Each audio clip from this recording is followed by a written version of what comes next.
We want to turn now to the war in Ukraine and fears of a wider conflict. President Biden and UK's Prime Minister met on Friday to discuss allowing the Ukrainian military to use long-range missiles to strike deep inside Russia. But Russian President Vladimir Putin is now warning of severe consequences if that happens. NBC's Danielle Hamamdjian is here with the very latest. Danielle, good morning.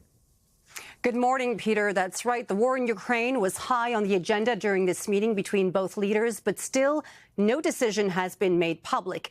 The Ukrainian President Volodymyr Zelensky has been pleading with allies for months to let his country fire long-range Western-made missiles deep into Russian territory.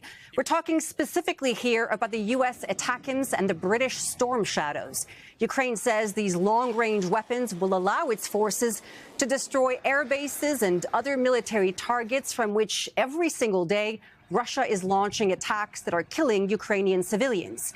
Until it's given the green light by Western countries, the Ukrainian military cannot hit those Russian targets. But the U.S. and the U.K. appear increasingly open to lifting the restrictions, which prompted a warning from Vladimir Putin, the Russian president, saying that if Ukraine fired those weapons into Russian territory, he would consider the U.S. and other NATO countries directly involved and therefore at war with Russia.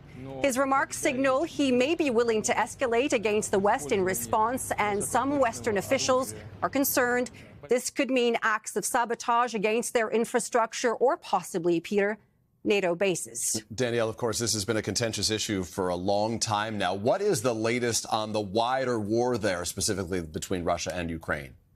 Yeah, well, the Russian Defense Ministry announced this morning that its forces have now captured the village of Zelanye Pershe. That's in Ukraine's eastern Donetsk region. This after an overnight drone attack by Russia on Kyiv and other Ukrainian cities.